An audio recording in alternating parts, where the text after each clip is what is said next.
Wednesday के पहले episode में हमने देखा कि वेडनेसडे को बोर्डिंग स्कूल नेवरमोर एकेडमी में भेज दिया गया है, जहां आउटकास्ट यानी वुल्फ वैम्पायर जैसे बच्चे वहां पढ़ते हैं। लेकिन अब वहां उसके साथ कई सारी जानलेवा घटनाएं होने लगती है, जिसके बारे में उसे पता लगाना है। और अगर आप चैनल पर नए हो तो चैनल को सब्सक्राइब जरूर कर दें, क्योंकि ऐसी कहानियां यहाँ आपको हमेशा मिलती रहेगी। अब लास्ट एपिसोड में हमने देखा था कि वेडनेसडे ने सीक्रेट सोसाइटी वालों की जगह को खोज लिया है और वहाँ से वो बुक भी मिल गई है जिसकी वो तस्वीर थी। लेकिन तभी वहाँ किसी ने उसे किडनैप कर लिया था और वो सब सीक्रेट सोसाइटी वाले नाइट साइड मेंबर्स होते हैं। लेकिन वेडनेसडे उन्हें पहचान लेती है, जो आउटकास्ट के ही स्टूडेंट्स थे, जिसमें बियांका और जेवियर भी शामिल होते हैं, जिसमें रोवन भी शामिल होता है, लेकिन उसे ग्रुप से निकाल दिया गया था। फिर वेडनेसडे उसे पूछती है कि नाइट साइड्स को तो 30 साल पहले बंद कर दिया गया था, लेकिन वो बताते हैं कि 30 साल पहले किसी नॉर्मी का नाइट साइड की वजह से खून हो गया था, इस कारण से इसे बंद कर दिया गया था। लेकिन फिर विम्स की परमिशन से इसे चलने दिया जा रहा है। फिर वहाँ वेडनेसडे से पूछा जाता है कि वो यहाँ तक कैसे पहुंची, तो वो उसे उस तस्वीर को दिखाकर बोलती है कि वो रोवन से मिली इस तस्वीर में बने निशान की मदद से यहाँ तक पहुंच पाई है। फिर बियांका बताती है कि नाइट साइड्स एक खास सोशल क्लब है जो सिर्फ खास लोगों के लिए ही है।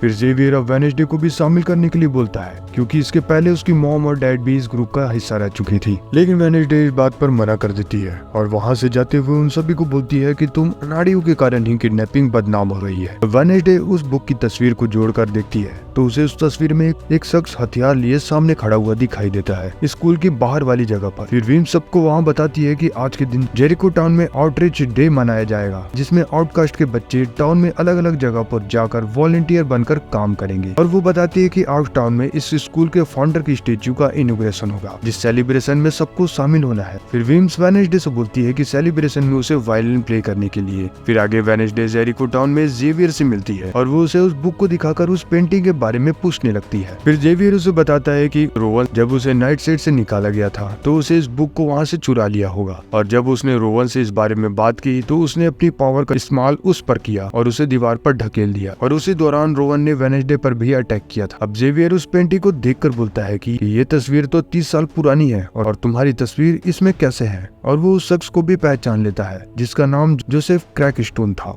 और वो जेरिको टाउन का फाउंडिंग फादर है, जो कि एक असली पिलग्रिम था जो वहाँ बहुत ही फेमस था। जिसके बाद हम टाउन के मेयर और शेरिफ को देखते हैं, जहाँ शेरिफ आउटकोस्ट वालों को यहाँ देखकर बहुत ज्यादा खुश नहीं था। वहीं अब मेयर उससे बोलता है कि आउटकोस्ट वालों के कारण ही हमारा ये शहर खुशहाल है, क्योंकि हमें ज्यादातर फंड वहीं से आ रहा है। अब वेडनेसडे अपनी जगह पर एनिट को जाने के लिए बोलती है, क्योंकि उसे पिलग्रिम वर्ल्ड जाकर वहाँ के बारे में जानना था, ताकि उसे वहाँ कुछ क्लू मिल सके। फिर वेडनेसडे पिलग्रिम वर्ल्ड में आती है, जहाँ वहाँ की गाइड सभी को वहाँ के बारे में बताती है कि पिलग्रिम टाउन जेरिको का सबसे पहला टाउन था, जो कि सन 1625 में स्टैब्लिश किया गया था। अब वेडनेसडे वहाँ के मीटिंग हॉल में जाना चाहती है, क्योंकि वहाँ जोसेफ क्रैकस्टोन की चीजें मौजूद थी, जिससे वो वहाँ अपनी छानबीन कर सके। लेकिन वहाँ की गाइड उसे वहाँ जाने से रोक देती है, ये बोलकर कि वहाँ मरम्मत का काम चल रहा है। फिर उन सभी को वहाँ मिठाइयाँ बेचने का टास्क देती है। वहीं फिर मेयर का लड़का और उसके दोस्त यूजिन को पकड़ लेते हैं और उसे परेशान करने लगते हैं। तभी वहाँ वेडनेसडे आकर उसे बचा लेती है। फिर अब वो यूजिन के साथ मिलकर चोरी छुपे उस पिलग्रिम वर्ल्ड के मीटिंग हॉल में घुस जाती है और बाहर यूजिन को पहरा देने के लिए बोल देती है। फिर आगे वेडनेसडे को वहाँ एक पेंटिंग मिलती है, जिसमें जोसेफ क्रैकस्टोन लोगों के साथ खड़ा होता है, और वहाँ उसे वही हमशक्ल लड़की भी दिखती है जिसने एक ब्लैक मैजिक वाली बुक को पकड़ा हुआ था। फिर उसे वहाँ वो ब्लैक मैजिक बुक भी मिल गई थी, लेकिन वो नकली होती है। और तभी वो गाइड दरवाजा खोलकर अंदर आ जाती है और वेडनेसडे उससे बोलती है कि यहाँ का दरवाजा खुला हुआ था, इसलिए वो अंदर आ गई। फिर वेडनेसडे उससे उस बुक के बारे में पूछती है, तो उस गाइड का कहना था कि उसे कुछ महीने पहले ही किसी ने चुरा लिया है। फिर वेडनेसडे समझ चुकी थी कि ये मीटिंग हॉल दरअसल नकली था, तो वो उस गाइड से असली मीटिंग हॉल के बारे में पूछती है। फिर वो गाइड बताती है कि उसे नहीं पता कि वो कहाँ है, क्योंकि वो यहाँ पर नहीं है। फिर आगे वेडनेसडे टाइलर से मिलने आई थी, जहाँ फिर उसे जेवियर भी मिलता है, जो वहीं काम किया करता था। और क्योंकि जेवियर और टाइलर के बीच किसी बात को लेकर जमती नहीं थी, तो जेवियर वेडनेसडे को टाइलर से दूर रहने के लिए बोलता है, लेकिन वेडनेसडे उसकी बात नहीं सुनती। और फिर वेडनेसडे टाइलर को जेरिको टाउन का मैप दिखाकर उससे पूछती है कि पिलग्रिम की पुरानी मीटिंग वाली जगह कौन सी है। तो टाइलर उसे बताता है कि वो जगह तो खंडर हो चुकी है, जो कि कोवन वुड्स यानी जंगल की ओर है, और वहाँ खतरनाक लोगों का बसेरा है। लेकिन फिर भी वेडनेसडे वहाँ जाना चाहती थी, फिर टाइलर भी उसके साथ वहाँ जाना चाहता है, लेकिन वेडनेसडे वहाँ अकेले ही जाती है। फिर वहाँ उसे एक बूढ़ा आदमी मिलता है जो उसे वो अपनी जगह बताकर वहाँ से भगाने लगता है। फिर वेडनेसडे थिंग की मदद से उसे वहाँ से भगा देती है। फिर वेडनेसडे को छानबीन करते वक्त उसे फिर से वहाँ साइकिक विजन आता है, जहाँ वो पुराने समय के पिलग्रिम में पहुँच जाती है, जहाँ वो देखती है कि वो लड़की जिसने उसे उस तस्वीर में बुक पकड़े हुए देखा था। और वहाँ वेडनेसडे को ये भी पता चलता है कि वो उसकी वंशज गुडी एडम्स है और उसे वहाँ एक विच और शैतान मानकर सजा सुनाई जा रही है। और ये सजा सुनाने वाला वहाँ जोसेफ क्रैकस्टोन होता है, जो वहाँ अपने लोगों के साथ मिलकर वहाँ पिलग्रिम पर कब्जा कर चुका था, जिसका विरोध गुडी एडम कर रही होती है। फिर वो गुडी को वहाँ उसके लोगों के साथ बंद कर देता है और वहाँ वो आग लगा देता है उन सभी को मारने के लिए। फिर गुडी की माँ अब उसे बोलती है कि वो यहाँ से भाग जाए क्योंकि वो सभी वहाँ बंधे हुए हैं। और इस तरह पिलग्रिम के असली निवासी वहाँ मारे जाते हैं। अब क्रैकस्टोन गुडी एडम के पीछे उसे मारने आता है, तभी वेडनेसडे होश में आ जाती है। फिर वहाँ उसे वो मॉन्स्टर दिखता है जिसका पीछा वो उसके पैरों के निशानों को देखकर करती है, लेकिन फिर उसके पैरों के निशान बदलने लग गए थे, जिससे अब वेडनेसडे को पता चल गया था कि वो मॉन्स्टर एक इंसान है। लेकिन तभी पीछे से वहाँ जेवियर आ जाता है क्योंकि उसने वहाँ टाइलर और वेडनेसडे की बातों को सुन लिया था कि वो पुराने मीटिंग हॉल की ओर जा रहे हैं। फिर वेडनेसडे उसे बताती है कि वो मॉन्स्टर एक इंसान है, जिसके सबूत के तौर पर वो उसके पैरों के निशान को वहाँ दिखाने लगती है, लेकिन उसके पैरों के निशान वहाँ हो रही बारिश के कारण मिट चुके थे। फिर जेवियर अब बताता है कि उसकी रोवन वाली बात उसे सच लगने लग गई है, क्योंकि उसने जब उसे टेक्स्ट किया कि पिछले साल की तरह इस साल भी हम स्नोबोर्ड करने चलते हैं, लेकिन उसने जवाब दिया कि वो इस बार नहीं जाएगा, जबकि उन्होंने पिछले साल स्नोबोर्डिंग की ही नहीं थी। खैर आगे अब जेवियर को पता लग गया था कि वेडनेसडे अपने साइकिक पावर से क्रैकस्टोन का पता लगाने वहाँ गई थी, तो वो उसे बताता है कि उसके डैड भी एक साइकिक मास्टर है और उसका मानना था कि साइकिक विजन हमें हमेशा सही चीजें नहीं बताती है और वो बातें हमेशा अधूरी ही होती है। लेकिन वेडनेसडे को अपने देखी विजन पर पूरा विश्वास होता है और आगे फिर वेडनेसडे जेरिको सेलिब्रेशन वहाँ वायलिन प्ले करने जाती है, लेकिन वहीं वेडनेसडे का प्लान कुछ और ही होता है और वो थिंग की मदद से क्रैकस्टोन की मूर्ति को जला देती है। लेकिन वहाँ विम्स को पता चल चुका था कि ये काम वेडनेसडे का ही है, तो अब विम्स इस बारे में वेडनेसडे से पूछती है कि उसने ऐसा क्यों किया, तो वेडनेसडे बताती है कि उसने ये काम नहीं किया है, लेकिन वो ये भी नहीं बताती है कि वो काम थिंग ने किया था। फिर वेडनेसडे अब विम्स से सवाल करती है, हम आउटकास्ट वाले हर साल जेरिको में फेस्टिवल क्यों मनाते हैं, जबकि क्रैकस्टोन एक जालिम इंसान था। लेकिन विम्स उससे बोलती है कि उन्हें ऐसा करना पड़ता है ताकि नॉर्मी और उनके बीच शांति बने रहे। फिर आगे हम उसी बूढ़े आदमी को देखते हैं जिसका खेल वो मॉन्स्टर आकर खत्म कर देता है। फिर आगे एनिड और एजेक्स की आज पहली डेट थी, लेकिन वो अपने ही मिरर को देखकर स्टेचू में बदल जाता है। और वहीं मिस मैरिलिन को हम सीक्रेट सोसाइटी के चैम्बर में जाते हुए देखते हैं और वहीं जेवियर को दिखाया जाता है जहां उसकी गर्दन पर किसी के पंजों के निशान होते हैं और वहां पुलिस को बूढ़े आदमी के कैमरे से मॉन्स्टर की तस्वीर मिल जाती है और यहीं ये एपिसोड खत्म हो जाता है। जहां अब चौथे एपिसोड में वेडनेसडे थिंग के साथ चोरी छुपे हॉस्पिटल में मर्चुरी में रखे उस ओल्ड मैन को ढूंढने आई है जिसे उस अनजान मॉन्स्टर ने मार दिया था।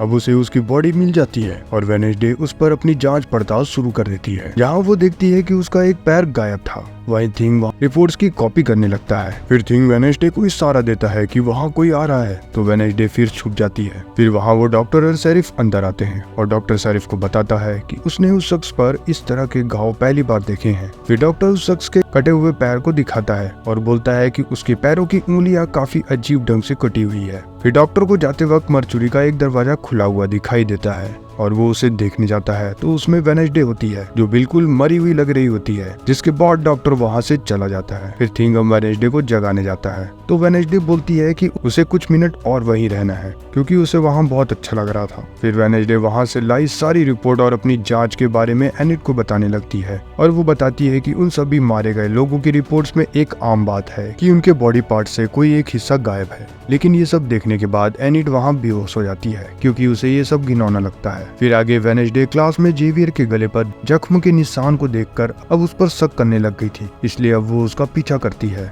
और वो उसकी जगह पर जाकर छानबीन करने लग गई थी। और तब वो वहाँ देखती है उस अनजान मॉन्स्टर की स्केचेस को चारों तरफ, जिसके बाद उसका शक अब जेवियर पर और भी ज्यादा बढ़ जाता है। फिर वो वहाँ से बाहर आती है तो उसे वहाँ जेवियर भी मिल जाता है। फिर वेडनेसडे उसे झूठ बोलती है कि वो यहाँ उससे स्कूल में होने वाले डांस के बारे में पूछने आई और ना चाहते हुए भी उसे उसके साथ डांस में चलने के लिए पूछना पड़ता है। फिर आगे एनिड फिर वेडनेसडे को स्कूल डांस पार्टी के लिए ड्रेस खरीदने के लिए लेकर जाती है, लेकिन उसे वहाँ कुछ भी पसंद नहीं आता क्योंकि वो बहुत ज्यादा कलरफुल होता है। फिर वेडनेसडे वहाँ रास्ते में एक ब्लैक ड्रेस को देखती है और वो उसे देखते ही रह जाती है क्योंकि उसे वो बहुत ज्यादा पसंद आता है। और फिर आगे वेडनेसडे अब जेवियर की जगह से मिली उस मॉन्स्टर वाली स्केचेस को शेरिफ को ले जाकर दिखाती है, लेकिन शेरिफ उस पेंटिंग को झूठा करार देते हुए उसे जाने के लिए बोलता है। फिर वेडनेसडे उसे बताती है कि ये पेंटिंग उल के ही एक स्टूडेंट ने बनाई है। अब शेरिफ बोलता है कि ठीक है, फिर वो वहाँ कोई ठोस सबूत लेकर आती है तो वो इस बारे में एक्शन जरूर लेगा। फिर वेडनेसडे अब टाइलर को बता देती है कि वो जेवियर के साथ डांस पार्टी में जा रही है, तो टाइलर अब उससे थोड़ा नाराज होता है क्योंकि उसे लग रहा था कि वो उसके साथ डांस में जाना पसंद करेगी। खैर फिर आगे वेडनेसडे अब अपनी जान पड़ताल यूजिन के बी फॉर्म से कर रही है क्योंकि एनिड को ये सब पसंद नहीं था। लेकिन वहाँ यूजिन एक सर्कल को देखकर पहचान लेता है और उसे वो सर्कल दिखाने के लिए ले जाता है वो जंगलों में, जहाँ वेडनेसडे को उस मॉन्स्टर के ठिकाने का पता चल चुका था।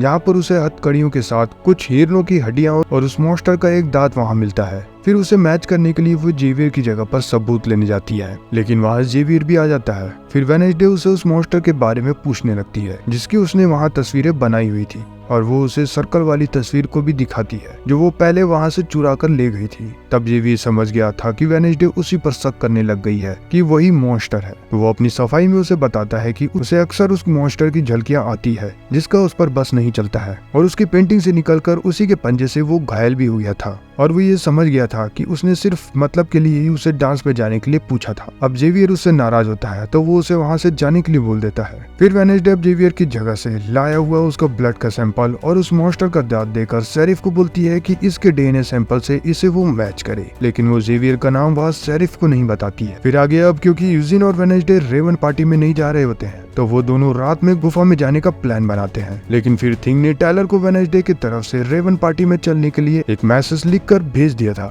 जिससे अब टाइलर वेडनेसडे को डांस पर ले जाने के लिए पहुंच गया था। फिर वो थिंग से बोलने लगती है कि उसने ऐसा क्यों किया, और वेडनेसडे देखती है कि उसके पास कोई ड्रेस भी नहीं था डांस पे जाने के लिए। फिर थिंग उसे उस ड्रेस को दिखाता है जो उसने मार्केट में देखा था, क्योंकि थिंग ने उसे वहाँ से चुरा लिया था। फिर वेडनेसडे अब ड्रेस पहनकर रेडी होती है टाइलर के साथ डांस में चलने के लिए, लेकिन वहाँ यूजिन भी आ जाता है और वो बोलता है कि हम तो गुफा में जाने वाले थे। वही वेडनेसडे बोलती है कि हम गुफा में कल चलेंगे, मगर यूजिन वहाँ अकेले जाने का फैसला लेता है। वही वेडनेसडे उसे अकेले जाने से मना करती है, लेकिन यूजिन उसकी बात को नहीं मानता और वेडनेसडे को बिना बताए वहाँ से चला जाता है। फिर रेवन पार्टी में जेवियर बियांका के साथ आया था और वहीं एनिड मेयर के बेटे के साथ आई होती है। फिर वेडनेसडे को एनिड बताती है कि वो मेयर के बेटे के साथ इसलिए आई है क्योंकि उसे एजेक्स को जलाना था, और वही मेयर का बेटा भी अपनी गर्लफ्रेंड को जलाने के लिए उसके साथ आया है। अब जिसके बाद वहाँ वेडनेसडे अपने अजीब से डांस से वहाँ सबको सरप्राइज करती है। यहाँ सबकी नजर उसकी तरफ होती है। फिर वहाँ मेयर के बेटे और उसके दोस्तों का वहाँ कुछ प्रैंक करने का आइडिया होता है, लेकिन मेयर का बेटा जिसका नाम लुकस था वो अपने दोस्तों को ये करने से मना कर रहा होता है, क्योंकि अगर वो पकड़े गए तो इससे उसकी डैड की बदनामी हो सकती थी। लेकिन उसके दोस्त नहीं मानते और वो वहाँ के पाइप से वहाँ ब्लड स्प्रे करा देता है, जिससे वो पार्टी पूरी तरीके से बर्बाद हो जाती है।